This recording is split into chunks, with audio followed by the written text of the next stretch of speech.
उतना मत कांधेरा मिटेगा, जितनी मिलेगा, जितनी भक्ति जगाए हृदय में, उतना मत कांधेरा मिटेगा। बोले महावीर स्वामी की जय, दश लक्षण महापर्व की जय। अपना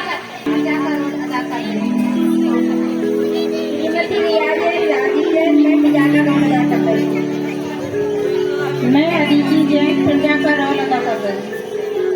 मैं ज्योति जैन राजीव बांसल, मैं प्रज्ञा का रोल कर रही हूँ। मैं श्रीमती मनोज जैन प्रचार का रोल कर रही हूँ। मैं श्रीमती नीतू स्वदेश जैन मंत्री का रोल कर रही हूँ। मैं श्रीमती प्रतिभा आशीष औलिया राजा विशंभर का रोल कर रही हूँ। मैं श्रीमती प्रियंका जैन संतोष जैन सखी का रोल अदा कर रही हूँ। मैं आकाशी जैन, मैं बंधुश्री का रोल अदा कर रही हूँ। मैं श्रीमती कल्पना जैन संजय कुमार जैन सीट गुड़पाल का रोल अदा कर रही हूँ। मेरा नाम है भक्तिका। वर्षा निर्मल जैन मैं इसमें सेठानी धनश्री का रोल अदा कर रही हूँ। प्रज्ञा कमलेश जैन, मैं विभूति श्री का रोल अदा कर रही हूँ। मैं श्रीमती संध्या चंचल जैन सेठ श्री चंदी का रोल अदा कर रही हूँ। मैं श्रीमती हंसधानी का रोल अदा कर रही हूँ।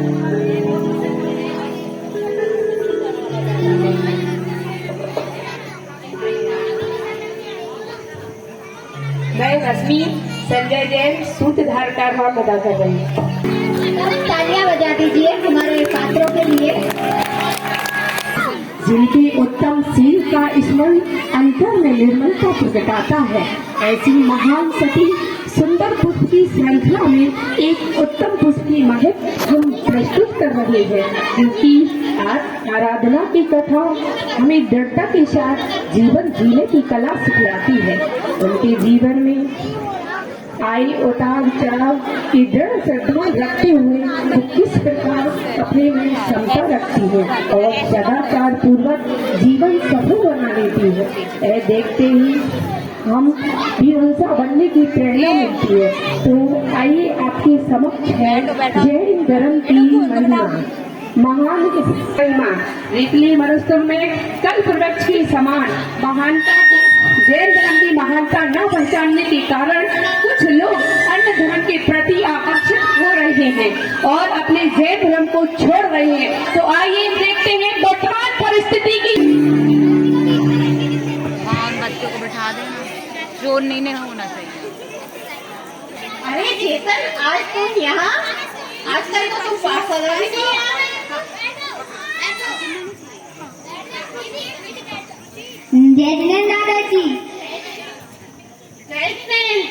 अरे ऐसी बात नहीं है दादाजी, आज के स्टडी से कहाँ टाइम मिलता है। तुम्हारा मोबाइल पे पबजी खेलने से टाइम नहीं मिलता है। अरे नहीं दादाजी, ऐसी बात नहीं है। अब आपसे आगे कौन सी बात छुपी है। अरे चलो थोड़ा टहल कर आते हैं। चलो। अरे दादाजी, आज पार्क में तो बड़ी भीड़ दिखाई दे रही। हाँ, कल से पाठशाला जरूर आना है। आज अब तो थोड़ी पकड़ी गई है तुम्हारी। हाँ दादाजी। जय जिनेन्द्र दादाजी, कल से पक्का। जय जिनेन्द्र। अरे देखिए पंडित जी आ रहे हैं। पंडित जी आ रहे हैं। जय जिनेन्द्र। आज आप सब लोग यहाँ क्यों एकत्रित हुए हैं। अरे पंडित जी, आप तो ऐसी बात कर रहे हैं जैसे आपको। अरे आप ऐसी बात मत करिए, सीधी सीधी बात बताइए, यूँ बातों में मत घुमाइए। अरे पंडित जी क्या बताएं, समाज की स्थिति तो आपसे छुपी नहीं है। सारी रीतियों से तो आप परिचित ही हैं। समाज ने दिखावे के नाम पर क्या क्या स्वीकार नहीं कर लिया, चाहे वह प्री वेडिंग हो, महिला संगीत हो, चाहे शादी पार्टी में लोग रात्रि भोजन करवाने में भी शर्मिंदा नहीं होते। आप तो जानते ही हैं हमारे समाज में कैसी कैसी घटनाएं घट चुकी हैं। देखिए ना, एक और घटना सामने आ गई। सही कहती हो बहन, अब श्री चंद जी को ही देख लीजिए, बड़े महात्मा बने फिरते थे, बेटियों को संस्कार की बात करते थे, पर क्या हुआ, अपनी बेटी में ही संस्कारों के बीज नहीं डाल पाए।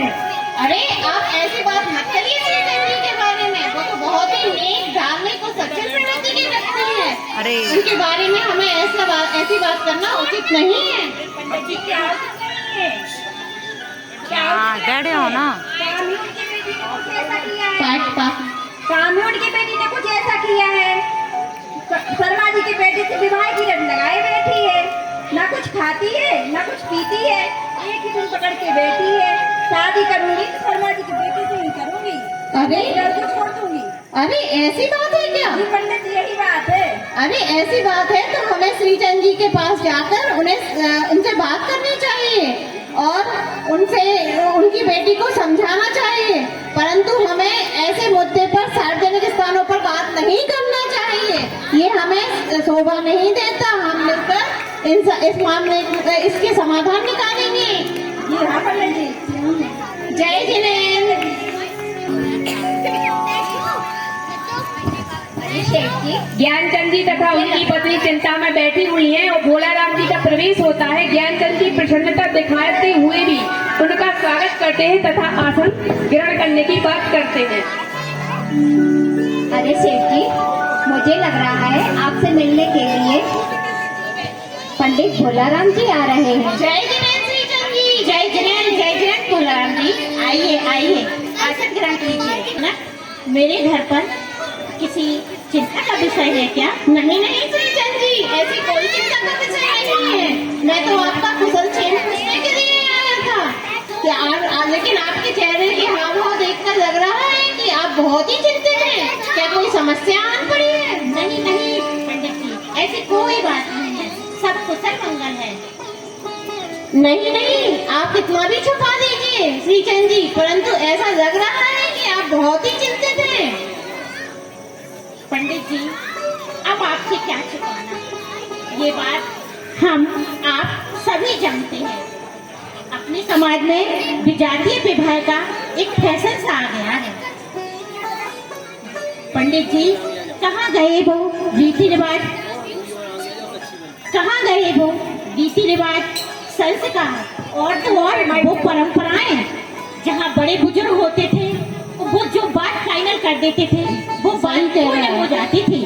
लेकिन पंडित जी, आज मेरी ही प्राण प्रिय पुत्री को देख के वो विवाह की जिद लगाए बैठी हुई है कि मैं शादी करूंगी तो शर्मा जी के बेटे शुभम से करूंगी, वरना मैं जीवन भर रहूंगी। पंडित जी, अब आप ही कोई रास्ता बताइए, मेरी तो समझ में नहीं आ रहा है। पोषण किया, सब कुछ किया, लेकिन बच्चे देखे कहाँ जा रहे हैं, कुछ समझ में नहीं आ रहा। पंडित जी, आप कोई रास्ता बताइए। श्रीचंद जी, आप घबराइए मत, मैं आपकी समस्या समाधान करने की कोशिश करूंगा, परंतु क्या मैं आपकी बेटी से मिल सकता हूँ? जी पंडित जी, मैं अपनी बेटी को बुलाता हूँ। बेटा विभूति, बेटा विभूति। जी पिताजी, आई।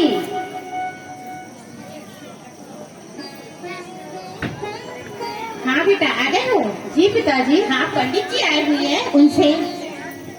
हाय पंडित जी। अरे बेटा, हाय नहीं बोलते, जय जिनेन्द्र करो पंडित जी से। जय जिनेन्द्र। जय जिनेन्द्र बेटा, जय जिनेन्द्र। और आपकी पढ़ाई कैसी चल रही है? मेरी पढ़ाई?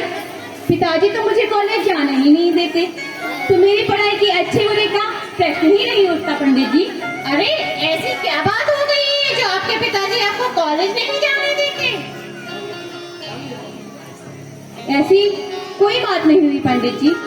मेरे पिताजी ने मुझे इतनी स्वतंत्रता दी, मुझे पढ़ा लिखा के इतना काबिल बनाया कि मैं अपने निर्णय स्वयं लेने लगी हूँ। पिताजी को मेरा विवाह करना है तो मैंने अपने जीवन साथी को स्वयं ही चुन लिया है, तो मैंने इसमें गलती क्या कर दी? मेरे पिताजी बोलते हैं कि वो शर्मा जी का बेटा है, वो जैन नहीं है। मैं जात पात का क्या भेद, बताइए आप, मेरी यहाँ कहाँ गलती है? अरे बेटा, मैंने तुम्हें बचपन से बड़े होते हुए देखा है और तुम्हारे माता पिता ने जो तुम्हें संस्कार दिए हैं वो भी मैंने तुम्हें देखे हैं, लेकिन उसके बाद तुम इस तरह का निर्णय लोगी, मुझे तुमसे ऐसी उम्मीद नहीं थी बेटा। लेकिन ठीक है, तुमने अपने माँ बाप के मान सम्मान का भी विचार नहीं किया। चलो कोई बात नहीं, अभी 10 अक्षर पर बहुत अच्छा एक ठीक है पंडित जी, चलिए। सेठ जी, क्या मैं ऐसा ले जा सकता हूँ? हाँ हाँ पंडित जी, आप जरूर ले जाइए जी। धन्यवाद। जय जनेव। इसमें बहुत सुंदर उज्जैन नगर है। वहाँ दिसंबर राजा राज करता था। वह राजा दिसंबर जैन धर्म का विरोधी था। जैन धर्म से देश रखने वाला था। बहुत क्रूरी अत्याचारी। उसके राज्य में एक गोपाल नाम का सेठ और धनश्री नाम की सेठानी रहती थी। नाम और बंधुश्री नाम की गुणवान पुत्री के साथ पूजा भक्ति और प्रतिदिन श्रद्धा करते हुए जैन धर्म की आराधना प्रभावना में तत्पर रहते थे। देखते हैं गाथा बंधुश्री की, सुनो भक्त तुम्हें सुनाए गाथा जैन पुराण की। धन्य धन्य वो महासती है, जय जय जय प्रधान की। धन्य धन्य वो महासती है, जय जय जय प्रधान की। सुनो भक्त तुम्हें सुनाए गाथा जैन पुराण की।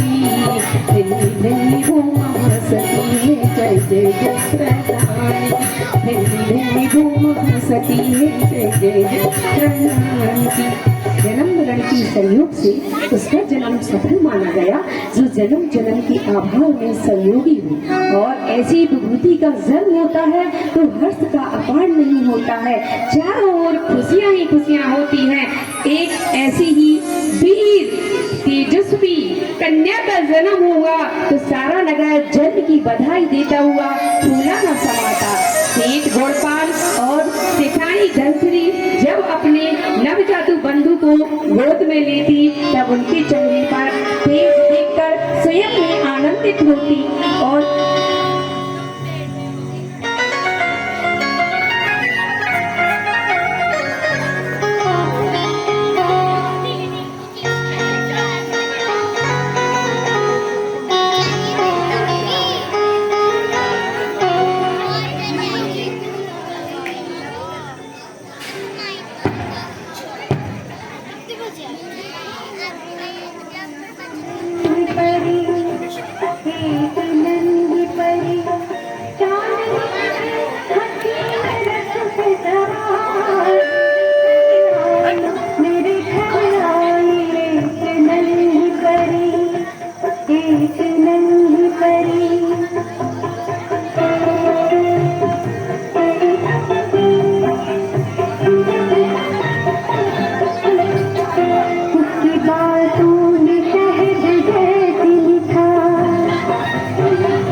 चंद्रमा की कला की भांति बंधुश्री बढ़ने लगी।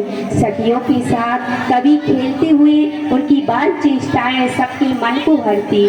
कभी आंख मिचोली खेलती, कभी बागों में झूलती। सच ही तो है, यह जीवन अनादि से आंख मिचोले ही तो खेलता है, खेलता हुआ संसार में भ्रमण कर रहा है। परंतु बंधुश्री तो संसार की रस से अछूती थी और नीच रस में लीन थी। जैन धर्म की दृढ़ श्रद्धानी थी। उनके माता पिता ने उन्हें शील के संस्कार तो बचपन से दिए ही थे, परंतु यौवन अवस्था में और भी वो दृढ़ होती गई। बंधुश्री स्वाभिमानी, शीलवंती, संस्कारी, तेजस्वी, विलक्षणी प्रतिभा की धनी थी। साथ ही साथ सौंदर्य में अद्वितीय थी। महलों के वैभव से अछूती बंधुश्री अक्सर घंटों मंदिरों में बिताया करती थी।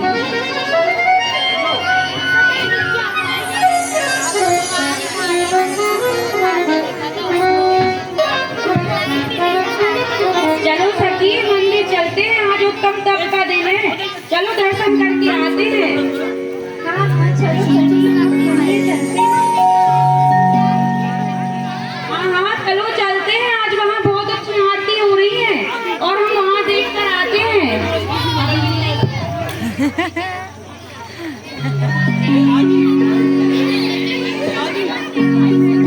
अरे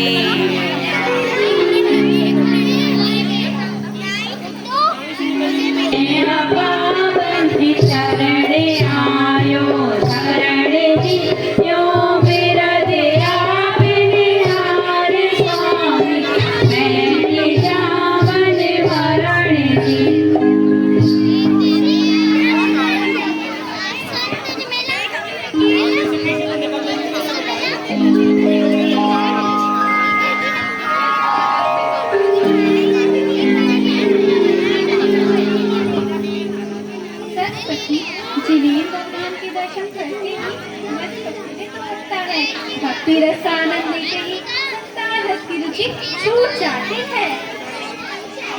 अच्छा, तो क्या मैं सेठ जी से कह दूं कि हमारी बंधु से तो बैरागी हो गई है, उनके लिए बर ना ढूंढे।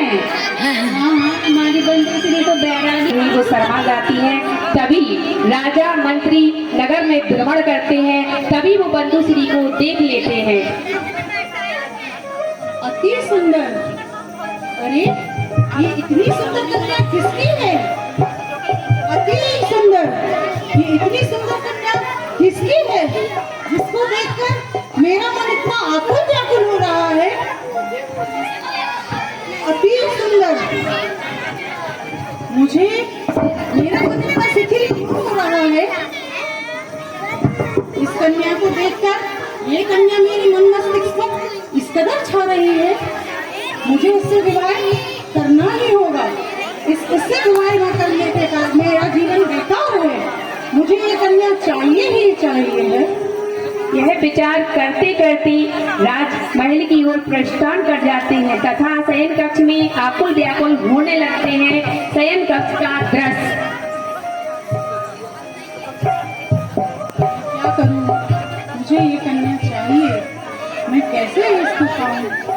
मुझे ये कन्या चाहिए ही चाहिए। तभी मंत्री का प्रवेश होता है। प्रणाम महाराज, प्रणाम। आइए मंत्री जी, आइए। अरे क्या बात है महाराज, आप तो अत्यंत व्याकुल और शिथिल से दिखाई पड़ते हैं। हाँ मंत्री जी, मैं बहुत आकुल व्याकुल हो रहा हूँ। अरे नगाधिराज को व्याकुल करने वाली इस जगत में भला कौन सी वस्तु है महाराज?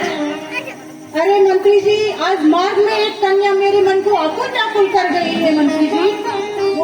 वो कन्या मुझे चाहिए मंत्री जी। मार्ग में तो हम गुणपाल सेठ की पुत्री बंधु सिंह से टकराए थे महाराज।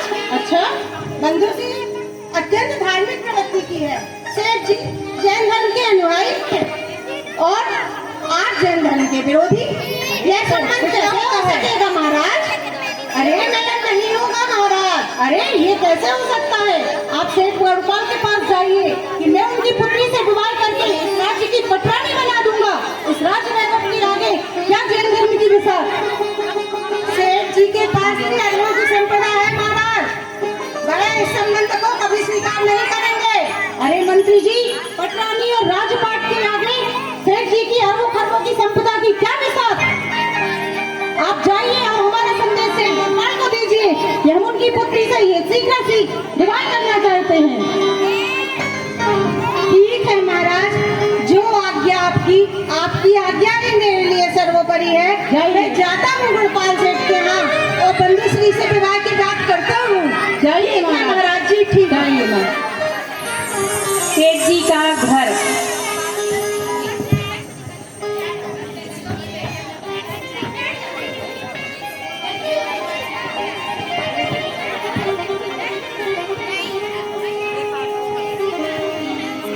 बधाई हो सेठ जी, बधाई हो। अरे मंत्री पर आप अहोभाग हमारे, जो राजा के मंत्री हमारे घर पधारे। अरे आइए आइए मंत्री पर विराजिए विराजिए। मैं आपको बधाई दे रहा हूँ और आपके चेहरे में तनिक भी प्रसन्नता नहीं दिखाई देती। मैंने तो ध्यान ही नहीं दिया मंत्री जी। वैसे आप मुझे किस बात की बधाई दे रहे हैं? अरे सेठ जी, आपके घर में ऐसा सौभाग्य स्वयं चलकर आया है। पहले मत बजाइए मंत्री जी, साफ साफ बताइए क्या कहना चाहते हैं? अरे नगाधिराज ने स्वयं आपकी पुत्री बंधु श्री के लिए विवाह का प्रस्ताव भेजा है। अरे मंत्रीवर, लेकिन राजा तो जैन धर्म का विरोधी है और मेरी कन्या जैन धर्म पर दृढ़ श्रद्धा रखने वाली है। ऐसे विधर्मी राजा के साथ मेरी पुत्री अपना जीवन निर्वाह कैसे करेगी? देखिए सेठ जी, लक्ष्मी अगर दरवाजा खटखटाए ना तो आपको इस संबंध को स्वीकार कर लेना चाहिए। धर्म तो जीत का सच्चा साथी मंत्रीवर, नहीं यह विवाह नहीं हो सकता। देखिए सेठ जी, आप अच्छे से इस संबंध को स्वीकार कर लीजिए, वरना आपको राजघराने की ताकत का अंदाजा नहीं है। जो बात पर तलवार निकाल कर बात करते हैं वो वीर नहीं कायर हुआ करते हैं मंत्रीवर, और ऐसे कायरों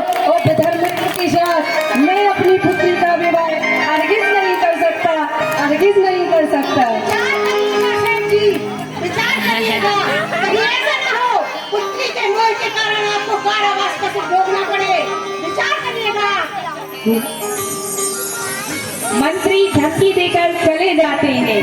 अब देखिए सेठ जी का क्या हाल होता है। महाभाग्य से जिन शासनियरू निज दर्शन पाया हमने, जिन बाणी की बात सुनियरू जिन भेदभाव पाया हमने, कैसे व्यवहार करूं पुत्री का कर धर्मी राजा से, कैसी उसका भाव बिगाड़ूं उससे तो मृत्यु अच्छी। हाय हाय यह महाविपत्ति जीवन पर कैसी आई, राजपाटी पाकर भी बेटी का जीवन हो दुखदाई। पत्नी पुत्री से भी पूछो फिर लो निर्णय हितकारी, धनी धनी वो महासती जय जय जय जय सरदान की, धनी धनी वो महासती जय जय जय सरदान की। धनश्री धनश्री, अरे धनश्री कहाँ हो तुम? आई सेठ जी, क्या बात है, बड़े प्रसन्न दिखाई दे रहे हो। बात ही कुछ ऐसी है, आज मेरी बेटी का महापुण्य का उदय आया है प्रिय। अच्छा सेठ जी, कैसा कौन सा पुण्य का उदय है जो से बढ़कर भी मिल सकता है? तुम सुनोगी तो तुम भी खुशी से नाच उठोगी सेठानी। बताइए ना स्वामी, अब देर मत कीजिए, इंतजार मत कराइए। राजा विश्वम्बर का संदेशा आया है, वह हमारी बेटी से विवाह करना चाहते हैं। हमारी बेटी देश की पटरानी बनेगी, हमारे भी भाग्य खुल जाएंगे, राज दरबार में हमारा भी मान सम्मान होगा। अतः हमें बंधुश्री के विवाह की तैयारियां शीघ्र ही शुरू कर देनी चाहिए सेठानी। सेठ जी, आज आपको हो क्या गया है? आप कैसी बातें कर रहे हैं? आपको ज्ञात नहीं है राजा विधर्मी है? राजा विधर्मी के साथ मेरी बेटी का विवाह? देव शास्त्र गुरु के आगे राजपाट सब बेकार है स्वामी। आप इतने धर्म के अनुयायी होने के बाद भी ऐसी बातें कर रहे हैं यार। एक हाथी के पैर के नीचे आके दब के मर जाना ठीक है, किसी गरीब से अपना कन्या का विवाह करना ठीक है, पर मैं उस राजा से हरगिज अपनी बेटी का विवाह नहीं करूंगी। आप किस ऐश्वर्य की बात कर रहे हैं? आपके घर में कौन सी संपदा की कमी है जो आप ऐश्वर्य कह रहे, राजा का ऐश्वर्य बता रहे हैं? मैं हरगिज राजा विधर्मी से अपनी बेटी का विवाह नहीं करूंगी। आप राजा से जाके कह दीजिए कि मैं अपनी बेटी का विवाह राजा से हरगिज नहीं कर सकती। चक्रवर्ती की संपदा इंद्र सरी के भोग, गाप बीट सम गिनत है मिथ्या दृष्टि लोग। ये देवी, मैं तो मात्र आपकी परीक्षा ले रहा था। मैं भी विधर्मी के साथ अपनी पुत्री का विवाह नहीं करना चाहता। मैं भी अपनी पुत्री का विवाह कभी नहीं करना चाहता। अतः हमें बंधुश्री की भी परीक्षा ले लेनी चाहिए प्रिय। मैं तो डरी गई थी स्वामी, आपको आज हो क्या गया है? पर जो हमारे विचार हैं, वो ही मेरी बंधुश्री के विचार होंगे। मैं बुलाती हूँ बंधुश्री को। बेटी बंधुश्री, बेटी बंधुश्री। जी माँ, आई।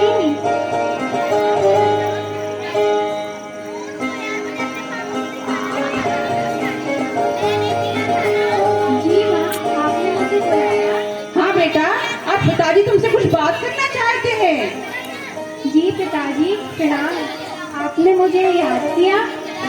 खुश रहो बेटी, खुश रहो। तुम बहुत सौभाग्यशाली हो पुत्री। तुम्हारे लिए यहाँ के राजा का रिश्ता आया है। बेटी, तुम विवाह के पश्चात देश की पटरानी बनोगी। यह हमारे लिए बहुत ही गौरव की बात होगी। ये बेटी, हम बहुत सौभाग्यशाली है जो तुम्हारे जैसी पुत्री हमें प्राप्त हुई। क्या क्या कहा पिताजी आपने? आज आपको क्या हो गया पिताजी? आप कैसी बातें कर रहे हैं? माँ, देखिए ना पिताजी कैसी बातें कर रहे हैं। भाग खुल गए हैं मेरे? नहीं पिताजी, भाग टूट गए हैं मेरे। आपको ऐसी बातें शोभा नहीं देती। आपने ही तो संस्कार दिए हैं कि प्राण जाए पर जैन धर्म नहीं छोड़ना चाहिए। क्षमा कीजिए पिताजी, संसार में हर माता पिता अपनी संतान को सुख में देखना चाहते हैं। और आप कैसे माता पिता हैं कि स्वयं अपनी बेटी का उस विधर्मी राजा से विवाह करके उसका धन नष्ट करना चाहते हैं? हमारे इस दिगंबर जैन धर्म के सामने स्वर्ग का साम्राज्य भी धूल के समान है। हमारे इस दिगंबर जैन धर्म में रानी चेला, रानी रेवती, सती सीता, अंजना जैसी महान नारियां हुई हैं, जिन्होंने भयंकर कष्टों में भी जैन धर्म का साथ नहीं छोड़ा। और मुझे तो माननीय आश्चर्य हो रहा है कि आप मेरे पिता होकर मेरा अनशन करना चाहते हैं। इससे तो अच्छा होता आप मुझे कुएं में डाल दें। धन्य हो गई बेटी, मैं धन्य हो गई तेरी बातें सुनकर। शादी की सब बात आई, बोली सभी से नम्र होकर, कैसे करूं विवाह बताओ, संयमशील धर्म खोकर, उसर की बना पहाड़ जो मुझसे टकराएगा, प्रभु की आशीष से सब चूर चूर हो जाएगा। ये पुत्री, तुम सीता जैन धर्म की रखना और राजा की अपार संपत्ति को भोगना। पिताजी, धर्म को कोड़ी के मोल बेचना ये बुद्धिमान नहीं है पिताजी। मैं इन पुतल के ढेरों के सामने अपना चैतन हीरा गवा दूं? नहीं पिताजी नहीं, मैं अपने प्राण दे दूंगी, परंतु जैन धर्म का साथ कभी नहीं छोड़ूंगी, क्योंकि जैन धर्म धारण करने से ही मोक्ष लक्ष्मी प्राप्त होती है। और इस मोक्ष लक्ष्मी के सामने उस राज राघव का कोई मोल नहीं है पिताजी। नहीं चाहती जैन धर्म के बिना चक्रवर्ती होना, और नहीं रखता मुझे जैन धर्म के सरे दरिद्री भी होना। मैं तो धन्य हो गई बेटे तेरी बातें सुनकर। देख लिया आपने, मैंने कहा था जो हमारे विचार होंगे वो मेरी बेटी के विचार भी होंगे। हे पुत्री, तू धन्य है, तेरी जिद्द जैसी बेटी पाकर मेरा जीवन सफल हो गया।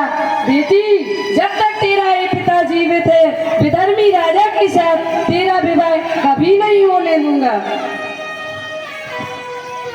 ठीक कह रहे हो आप सेठ जी, पर राजाज्ञा के उल्लंघन में हमें कारावास का कष्ट भी भोगना पड़ सकता है। राजा जबरदस्ती हमारी बेटी से विवाह कर सकता है, अतः हमें यह नगर छोड़ के चला जाना चाहिए सेठ जी। हाँ सेठानी, हमें यह नगर छोड़कर आज ही चला जाना चाहिए। लेकिन हे प्रिय, इस अपार संपदा का मैं क्या करूँगा?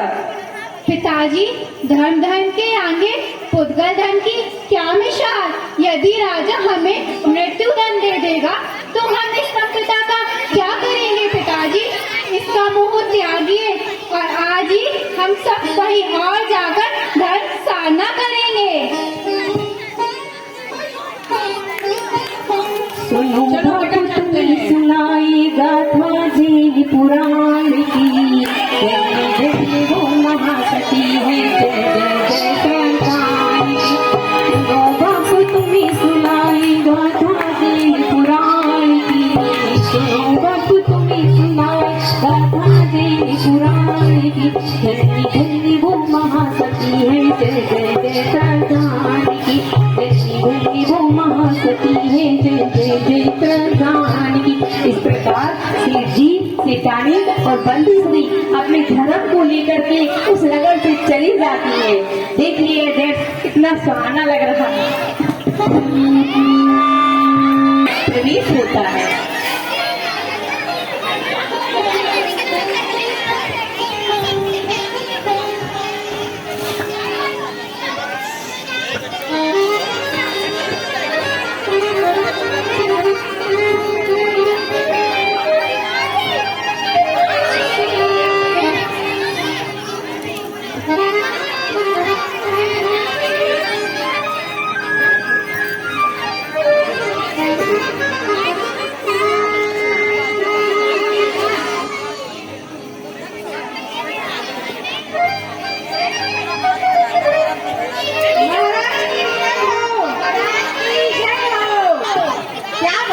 जजन, क्या समस्या है आपकी?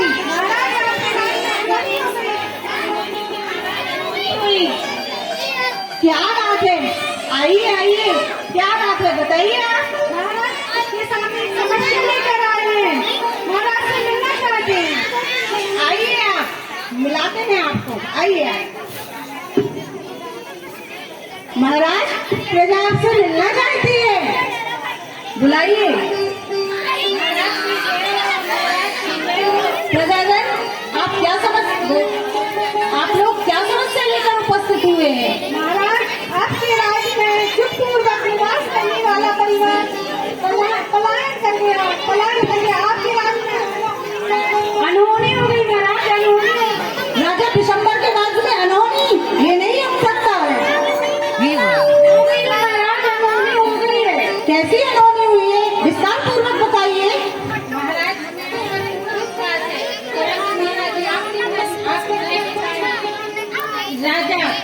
राजा धन पर अरबों की संपत्ति होकर मिला के चले गए थे महाराज, पर धर्म को मानने वाले थे महाराज। आज वो सरकार की घोषणा खा रहा है महाराज। आज वो धर्म को मानने के बाद भी इतनी घोषणा खा रहा है महाराज। कृपया उनको रोक लीजिए, न्याय कीजिए महाराज, न्याय कीजिए। क्या मेरे राज्य में ऐसा हुआ है कि राजा सेठ गुणपाल ने अपनी अरबों खरबों की संपदा को त्याग कर पलायन कर गए हैं? नहीं, ऐसा नहीं हो सकता। क्या जैन धर्म इतना पवित्र है कि सेठ ने अपनी अरबों खरबों की संपदा को छोड़ दिया है? नहीं, ऐसा नहीं हो सकता है। क्या मंत्री जी, क्या जैन धर्म इतना वाकई पवित्र है क्या? हाँ महाराज, जैन धर्म बहुत ही शुद्ध और सात्विक है। हमने बंधु श्री के साथ अन्याय किया है। हमें राजा को चलकर लेके वापस आना चाहिए सेठ जी को, और बंधु श्री का स्वतंत्रता से रहने का अधिकार है महाराज। अरे, ये मेरे से आज क्या हो गया है? मेरे कारण मेरे राज्य में जैन धर्म को पालने वाला इतना अच्छा सेठ अपने मेरे राज्य से पलायन कर गया है। ये मुझसे कितना बड़ा पाप हो गया है। महाराज, मंत्री जी, मैं भी आज से जैन धर्म का पालन करूंगा। जैन धर्म ऐसा कोई जैन धर्म नहीं है, इसलिए जैन धर्म की